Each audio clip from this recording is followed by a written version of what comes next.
मुझे पता है कि मैं डीएनए लेवल पे हील हो रही हूँ, लेकिन मुझे एक्सपीरियंस बोलते ना कि कुछ दिखना या ऐसे कभी नहीं। मैं पूरी कॉन्शियस में रहती हूँ, हाँ मुझे कुछ दिखना, लेकिन इनर चेंज है वो समझ में आता। लेकिन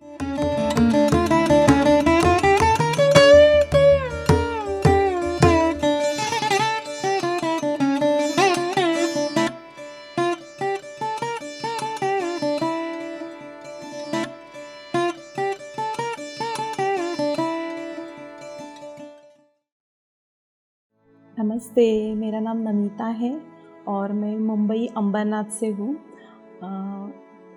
एक्चुअली मैं किसी और स्पिरिचुअल इंस्टीट्यूट से जुड़ी हुई हूँ। उसका नाम शिवयोग है, डॉक्टर अवधूत शिवानंद जी, और मैं 2016 से मेडिटेशन कर रही हूँ।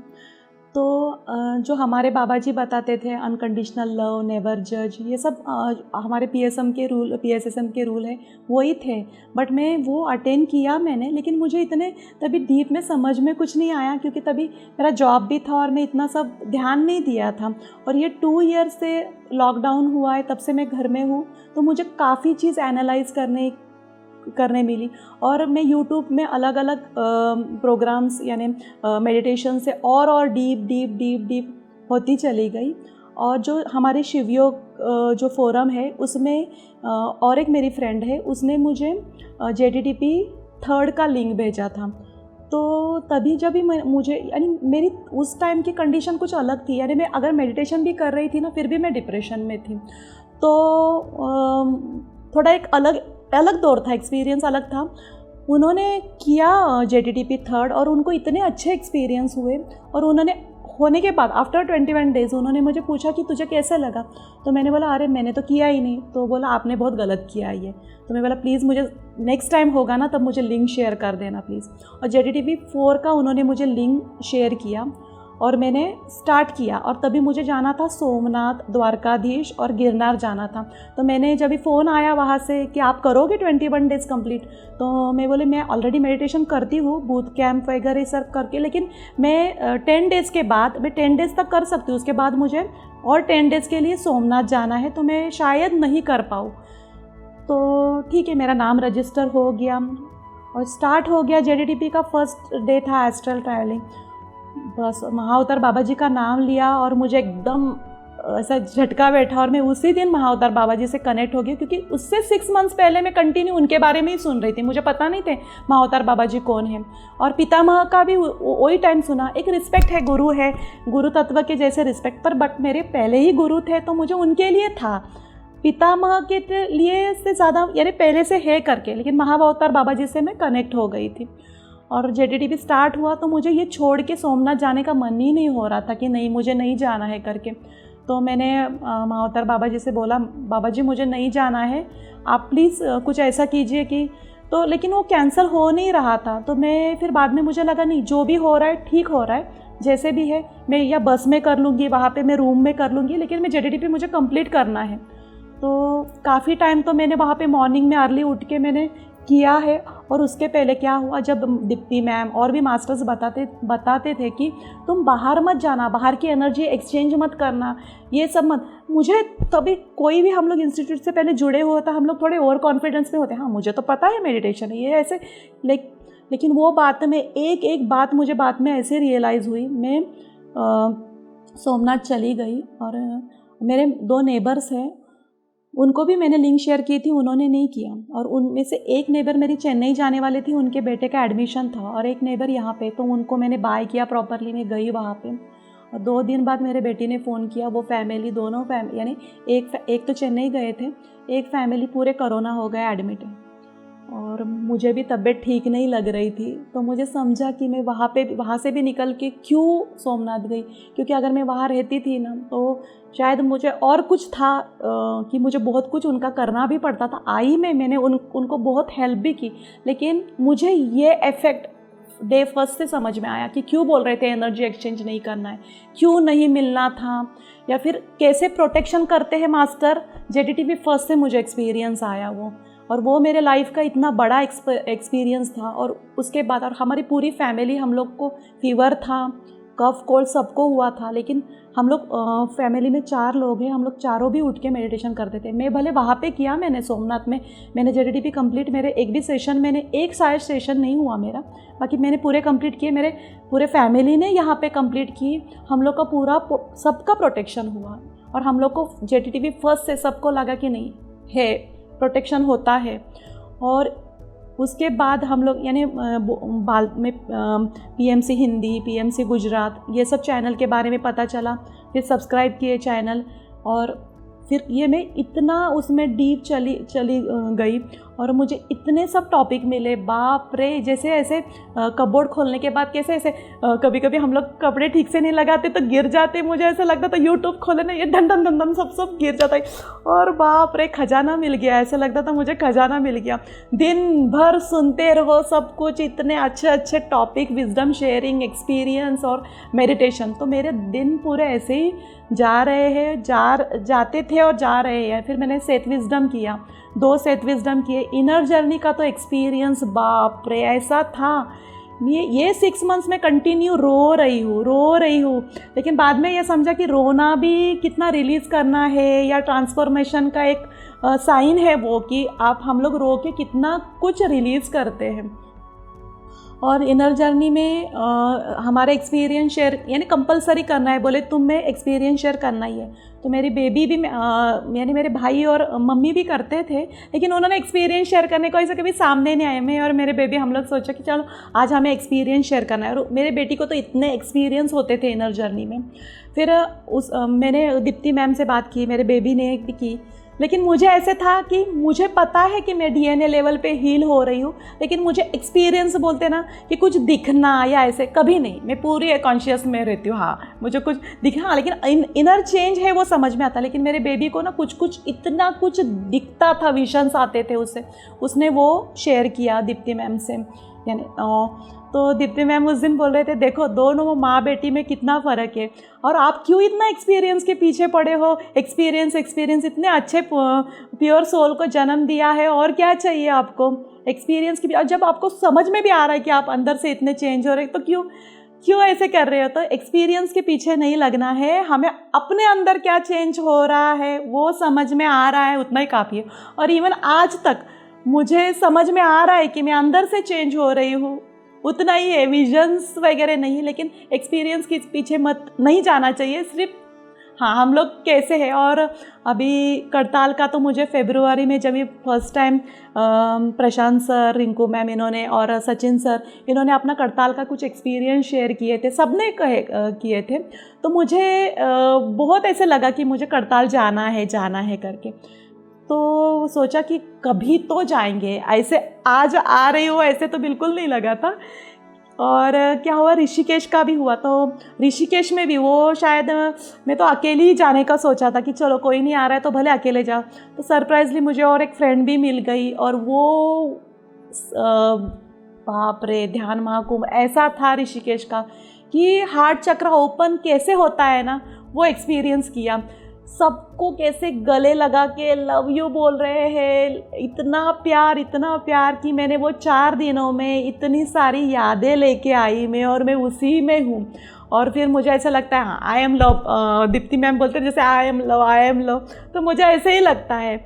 और ये जब हम लोग खुद अंदर से सोचते हैं ना, तो बाहर वाले भी हम लोग से वैसे ही हमारे पास वैसे ही देखते हैं। कि इसका एक्सपीरियंस क्या हुआ कि अभी करताल ये भी क्योंकि वो टाइम भी थोड़ा सा लॉकडाउन जैसे कुछ सिचुएशन थे, तो जाना है नहीं जाना है कंफर्म नहीं था। 2 दिन पहले मुझे लगा कि चलो 2 दिन के लिए जाके आते हैं, लेकिन कैसे मास्टर ने करवाया 10 डेज़ के लिए आ गई यहाँ पे मैं, जबकि सोचा ही नहीं था कि मैं 10 डेज़ आऊँगी। आई वहाँ यहाँ पे सेकेंड डे हम लोग ने शशि लोधी मैम ने एक अर्थ आवर में एक एक्सपीरियंस शेयर किया था कि एक यहाँ पे अंदर बड़ा मुझे बहावतार बाबा जी ने तपस्या की है, पोर्टल खुलता है, एक ट्री है वहाँ पे जैसे गए, बाप रे इतनी शांति और इतना सुकून महसूस हुआ। वो प्लेस बहुत अच्छा है, हर किसी ने जाके वहाँ की ऊर्जा से कनेक्ट होना चाहिए। फिर कॉस्मिक वैली का ट्रिप डिसाइड हुआ, तो हम लोग बहुत खुश हुए। प्रेमनाथ सर का भी एक सेशन था यहाँ पे, उसके बाद में सबके नाम लिए, कॉस्मिक वैली के लिए हम लोग ने भी नाम दिया। और सबसे पहले नाम दिया तो हम ऐसे थे कि हमें तो पहली सीट मिलने वाली है, क्योंकि हम लोग ने पहले नाम दिया है। और मेरे साथ जो आई है कुमारी करके, तो वो हम लोग निकलने के लिए थोड़ा लेट हो गए। और हम लोग नहीं, जो हम लोग के टेंट में थे, हम लोग 7 8 लोग थे, वो पूरे के पूरे हम लोग लेट चले गए। और पूरी बस भरी हुई, और हम लोग 8 लोग बाद में गए। हम लोग के लिए बस में जगह ही नहीं, कैसे भी 2 एडजस्ट हो गए। मैं भी बैठ गई। फिर बोले आपको उतरना पड़ेगा इसमें से। और मैंने बोला बाप रे, उतरना पड़ेगा? अरे हम लोग ने सबसे पहले नाम दिया है, हमें क्यों उतरना पड़ेगा? तो बोले उतरना तो, क्योंकि अभी बस में आपके लिए प्लेस ही नहीं है। ठीक है, उतर गए। दीप्ति मैम थे सामने, उनको हक किया, मैम हम लोग नहीं जा रहे कॉस्मिक वैली। तो बोला एक्सेप्ट करो। मेरा हाँ एक्सेप्ट किया करके उतर गए। तो सचिन सर बोला स्कॉर्पियो निकल रही है, शायद हम लोग स्कॉर्पियो करते हैं। बोला वाह जा रहे। वापस एक हक किया, मैम हम लोग जा रहे हैं। तो मैम बोले एक्सेप्ट किया ना, करके जा रहे। बोला हाँ एक्सेप्ट किया, करके जा रहे शायद। तो क्या हुआ, माधवी मैम ने अंदर जाके बोला कि नहीं, इनको लेके ही जाना है तुमको। तो हम लोग 2 उतरे थे और 5 जन ऑलरेडी, क्योंकि 2 लोग के कैसे थे हो गया था अंदर, 5 जन और चढ़ गए। और जैसे हम लोग, मैंने पहले तो मैंने एंट्री की, और मेरा वैसे भी ना थोड़ा लाफिंग बुद्धा वाला फेस है, हंसती रहती। जैसे एंट्री की, सबने इतना क्लैपिंग किया, और सब जन बोल रहे आओ हमारे सीट पे बैठो। तो मुझे ऐसे लगा, मैं जब करताल में आई हूँ ना, तो मुझे ऋषिकेश जैसा एक्सपीरियंस नहीं आया। मैंने किसी से हग नहीं किया, मैंने किसी का लव यू भी नहीं बोला है। तो वो टाइम मुझे बस में ऐसा एक्सपीरियंस आया कि सब जन बोल रहे थे हमारे यहाँ पे बैठो, हमारी सीट पे बैठो, और नाम पूछ रहे। और फिर भी ज़्यादा हंस रहे, इतने घुल मिल गए ना। तो हाँ, एक गुड़िया करके थी छोटी, तो वो बोल रही है कि ना मुझे आपसे हक करना है, उतरने के बाद करते हैं। मेरे वाह, आज मुझे लग रहा है कि वाह, ये मुझे अनकंडीशनल लव महसूस करना था करके शायद हम लोग का कैंसिल हुआ। और इतना मज़ा किया, अंताक्षरी खेले, इतना मज़ा करके वहाँ पे गए। यानी जब यहाँ आए तो इतनी फ्रेंडशिप किसी से नहीं थी। बस में पूरे 55 थे, यानी 50 पूरे हम लोग फ्रेंड्स बन गए। इतना अच्छा लगा। फिर वहाँ पे और सबने सीट भी शेयर किया। उतर गए वहाँ पे, और अम्मा का हाथ का खाना वहाँ पे रेडी था, और इतना अच्छा फूड, इतना वैरायटीज़ थे फूड के। और जैसे फूड लिया, 5 आवर्स हम लोग जर्नी करके गए, बिल्कुल जितना शरीर में थकावट थी, कुछ थी, एकदम ऐसे लग रहा था वाह, कुछ नहीं, एकदम फ्रेश है। फिर बाबा जी केव में जाना था, महाअवतार बाबा जी केव में गए। वहाँ पे ध्यान किया। वहाँ पे पानी ऐसे झरने की छन छन छन छन आवाज़, उस म्यूज़िक पे ध्यान किया। इतना अच्छा लगा वो सब करके। और इतने लोगों को, यानी कोई ऐसे रो रहे थे वहाँ पे, यानी उनको उनकी पास्ट लाइफ भी दिख रहे थे। सिर्फ मैं थोड़ी एक्सेप्शन हूँ शायद, मुझे कुछ दिखता नहीं है, लेकिन मुझे अच्छा तो बहुत लग रहा था। फिर वहाँ से, और निम्बा देवी है वहाँ, महाकाली, महालक्ष्मी, महासरस्वती का संगम है। वहाँ पे भी मुझे इतनी अच्छी ऊर्जा महसूस हुई। आदि शंकराचार्य जी के यहाँ पे। फिर और थे पिरामिड, लेकिन थोड़ा नाइट हो गया तो हम लोग गए, फूड लिया। रात का भी खाना बहुत अच्छा था।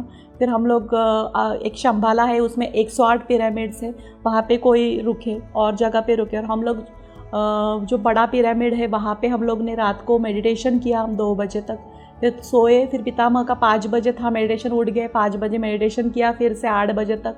फिर स्नान सब करके हम लोग एडामा केव्स में गए। वो भी इतना ब्यूटीफुल है। वहाँ पे भी इतने लोगों को एक्सपीरियंस, और कितने कोई लोग यानी बोल रहे थे अपने पास्ट लाइफ के बारे में, या कुछ भी उनको एक्सपीरियंस हो रहे थे। तो वो सुनने में भी ऐसा लग रहा था बाप रे, यानी यहाँ पे केव्स का भी, यानी सिद्धों ने वहाँ पे तप किया है, तो कितना सब एनर्जी वहाँ पे होती है वो महसूस हुआ। और नेचर से कितना हम लोग कनेक्ट हो सकते हैं। तो इतना अच्छा लगा वहाँ पे। फिर हम लोग सब निम्बा देवी और जो सब थे वहाँ पे पॉइंट्स, और जीजस पिरामिड्स, और अल्लाह अल्लाह का यानी कुरान का था, पीर बाबा का पिरामिड, वहाँ पे गए तो वहाँ पे ना काफ़ी लोगों का इतना कुछ एस्ट्रल सर्जरी हुआ।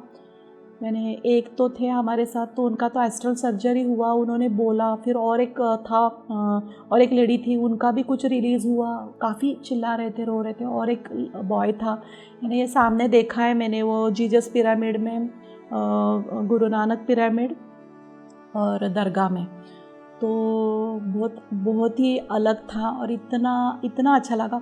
और एक एक्सपीरियंस यानी मुझे तिरुपति बालाजी जाने की यानी काफ़ी सालों से इच्छा, यानी ये मेरा कॉस्मिक वैली का एक्सपीरियंस है। यानी हम लोग आके यानी हाँ, और मुझे वहाँ बाबा जी केव्स में ऐसे लगा, मुझे बालाजी की याद आ रही थी। तो वही एक मुझे अलग लगा, क्योंकि मुझे ऐसे कुछ होता नहीं एक्सपीरियंस, तो मुझे लगा कि तिरुपति बालाजी की क्यों याद आ रही है पता भी नहीं। और फिर हम लोग आ गए यहाँ, नाइट हुआ आने के लिए। फिर फ़ोटो सब ने निकाले, एक फ़ैमिली हमें मिल गई पूरी, और इतना अच्छा एक्सपीरियंस है कॉस्मिक वैली का। और एक अलग एक्सपीरियंस यानी क्या हुआ, थोड़े दिन यानी जुलाई में जब 40 मास्टर्स के सीरीज़ चल रहे थे, तो 40 मास्टर्स में रागिनी मैम ने तिरुपति बालाजी का मेडिटेशन करवाया था। और मुझे बहुत इच्छा थी कि मुझे तिरुपति बालाजी जाना है करके, और मुझे काफ़ी सालों से जाने नहीं हो रहा है। तो मैंने सोचा था कभी कि मैं अगर जाऊंगी वहाँ पे तो मेरे बाल मुझे बालाजी भगवान को देने हैं। और उसके पहले शंपा मैम ने काली माता का मेडिटेशन करवाया था, मुझे ऐसे लगा काश करवा दे बालाजी भगवान का। और दूसरे दिन रागिनी मैम ने बालाजी भगवान का मेडिटेशन करवाया, और मैं इतनी खुश हो गई मेडिटेशन में। अरे वाह, मैं इतने दिनों से जाने की कोशिश कर रही हूँ, गई तो नहीं, लेकिन चलो मेडिटेशन में मुझे अभी दर्शन हो जाएंगे। और सही में दर्शन हो गए, मैम लेके गए वहाँ पे। और फिर मैं गई, दर्शन किए बालाजी के। फिर सोचा बाल मुझे मुंडवाने हैं, मुंडवा देती हूँ। फिर मैंने वहाँ पे बाल अपने मुंडवा दिए। वाह वाह वाह वाह, और खुश हो गए, चलो मुझे एक करना था वो मैंने कर दिया। फिर आ गए मेडिटेशन से बाहर। फिर सबका एक्सपीरियंस शेयर करना था, तो कोई मास्टर्स बता रहे थे कि हमें तो लड्डू का प्रसाद की सुगंध आ रही थी। मैं इतनी खुश हो गई, मुझे लड्डू के प्रसाद की सुगंध ही नहीं आई, मुझे अभी ये चढ़वाने हैं और क्या हुआ, और फिर अभी मैंने संकल्प भी ले लिया, अभी ये मेडिटेशन में 40 डेज़ मुझे करना है, क्योंकि 40 मास्टर सीरीज चल रही है और मुझे इतना सेटिस्फेक्शन मिला और मैं जा भी नहीं रही, तभी ये मुझे 40 डेज़ करना है। और वो क्या हुआ सेकेंड डेज़ कि मुझे किसी ने ना मेरे बाल पे कॉम्प्लीमेंट दी कि आपके बाल बहुत अच्छे हैं। लेकिन मुझे ऐसा लगा कि मेरे बाल अच्छे हैं और मैंने उनको थैंक यू बोला, लेकिन कल तो मैंने मुंडवा दिए हैं ना बाल। तो बोले नहीं, मैं जब मुझे दर्शन का पूरा सेटिस्फेक्शन मिला ना, तो ये मैं नहीं रुकती हूँ। फिर मैंने मुंडवा दिए बाल और 40 दिन मैंने पूरे टाइम मेडिटेशन किया। और क्या होता था, मैं स्वीट्स बहुत खाती हूँ, हमेशा हमारे घर में बहुत स्वीट्स आते हैं और ना हमेशा लड्डू रह जाते थे। तो मुझे ऐसा लगता था अरे मुझे स्वीट्स लाने के बाद अरे लड्डू तो लाए ही नहीं ऐसे। और 39 डेज़ हुए, मुझे लगा अरे अभी तक मुझे मिले ना 39 डेज़। जब भी मेरा मेडिटेशन हो गया, अभी मुझे कल का 40 डेज़ लास्ट करना था मेडिटेशन। मेरा भाई मैंगलोर गया था और वहाँ पे उसको तिरुपति बालाजी का प्रसाद वाले लड्डू मिल गए और उसने मुझे सुबह आया, मुझे 40 डेज़ का उस दिन करना था। उसने मुझे बोले ये देख लड्डू का प्रसाद मैंने लाया। मुझे अच्छा, मेरे ये सरप्राइज़ भी मुझे मिलना था कि मुझे जब भी मेरा पूरा 40 डेज़ होने वाले तब मैं चढ़ाने वाली हूँ करके मुझे नहीं मिले। वो खुशी भी मेरी ऐसी थी ना। फिर मैंने लड्डू चढ़ाए, मेडिटेशन किया और फिर मुझे इतना यानी बहुत बहुत खुशी हुई कि हाँ, यानी हम लोग जैसे एस्ट्रल सर्जरी कराते हैं, हम लोग कहाँ जाते हैं, वैसे ही सिसारो मास्टर्स अलग अलग कराते हैं, हम लोग को कौन से दुनिया में लेके जाते हैं। तो मेरा वाला तो ये एक्सपीरियंस बालाजी का तो ऐसा था कि बाप रे, मैं बालाजी के दर्शन भी करके आई। और ऐसे यानी मेडिटेशन से हम लोग को सही में कहीं पे भी जाने की, यानी हम लोग जो प्लेस पे है वहाँ से हम लोग क्या कुछ कर सकते हैं। और पीएमसी एक ऐसा है कि सत्ययुग आना है तो कितना यानी इतना कोई सरेंडर करता है कि बाप रे, हर एक को मास्टर बना रहे। क्योंकि गुरु परंपरा यानी गुरु होते हैं, लेकिन उनके पास शिष्य हम लोग जाते हैं, हम लोग उनसे गेन करते हैं विद्या, लेकिन हम लोग का अधिकार नहीं हम लोग वो किसी को भी दे पाए। लेकिन पितामह ने आनापानसति मेडिटेशन ऐसे दिया है कि तुम सबको ध्यानी बनाओ, पूरा दुनिया ध्यानी बन जाए। और मुझे यानी जब से फरवरी से मिला है आनापानासती मेडिटेशन में, तो कहीं पे भी यानी अभी तक मेरा किसी से भी बात भी हुआ है ना, तो मेरा जब भी बात बंद होने से पहले मैंने हर एक को बोला है कि आनापानासती मेडिटेशन कैसे करना है, हर एक को। यानी अभी वो संकल्प लिया भी है कि नहीं ये करना ही है, बोलना ही है सबको। और कल तक इवन हम लोग कल श्रीशैलम गए थे, वहाँ पे भी एक था यंग बॉय था, दर्शन के लिए आया था, उसको भी बोला कि देखो ऐसे बैठो ऐसे करो। तो है कि अभी हमें ही सबको बताना है कि कैसे करना है मेडिटेशन। और ये मेरा मिशन, मेरा सोल पर्पस मुझे सब पता भी चला है। इनर जर्नी में मुझे मेरा सोल पर्पस पता चला है कि मुझे ध्यान जगत, साकार जगत, पिरामिड, और इवन सांस भी ऐसे लेते हैं ना तो भी माइंड में ये एक सेंटेंस है, पिरामिड जगत, ध्यान जगत, साकार जगत, ये बार बार घूमता ही रहता है। तो मिल गया है। और हमें सत्ययुग तो आना ही है, क्योंकि हमारे यानी और सब ऐसे मिल भी रहे हैं, सब हमारे ध्यानी परिवार हो गया है हमारे टेंट में के, हमारे पूरे जो कोई मिल रहा है ना इतने प्यार से, और कुछ एक फैमिली महसूस हो रहा है, ऐसा कुछ नहीं कि कोई अलग है। तो जो कलेक्टिव कॉन्शियसनेस बोल रहे हैं ना कि हम लोग संगम शरणम गच्छामि, तो ये है कि संग बन रहे हैं, संग बनेंगे। हम अभी यहाँ पे रहते इतने सारे लोग एक साथ रहते, सब इतने अच्छे से, हम लोग थोड़ा भी एडजस्ट नहीं करते, अपने को इतना आराम से रहने की आदत है, अपना उठे आराम से ब्रश किया, स्नान करते। लेकिन हाँ, अपन जो इसमें रह रहे सब जन एक साथ सो रहे, उठ के फटाफट स्नान कर रहे वॉशरूम में, फिर भी ऐसा लग नहीं रहा है कुछ कि हम लोग कुछ अलग करें। लेकिन ये पहले पॉसिबल नहीं था कि ऐसा करना। लेकिन संगम शरणम गच्छामि ये सही है, बुद्धम शरणम गच्छामि, हम लोग बुद्ध बन रहे हैं करके ये संगम शरणम गच्छामि हो रहा है। ऐसे ही कलेक्टिव यानी हमारी इंडिविजुअल कॉन्शियसनेस चेंज हो गई है, और करके हमारी कलेक्टिव कॉन्शियसनेस हम लोग सब जन साथ आ के ना चेंज हो रहा है। सत्ययुग आ रहा है और सत्ययुग आ गया है। मेरा यही एक्सपीरियंस है। हर एक कोई ध्यानी बनना चाहिए। पीएमसी हर जगह पे हर किसी ने ये सुनना चाहिए। हमारे मुंह से हम लोग हाय हेलो सब बातें करते हैं, हमारी बात क्लोज करने से पहले हमें एक ही बोलना है सामने वाले को। पीएमसी चैनल सब्सक्राइब करो, देखो, क्योंकि उनकी लाइफ भी पूरी चेंज हो जाएगी। नमस्ते, थैंक यू, लव यू।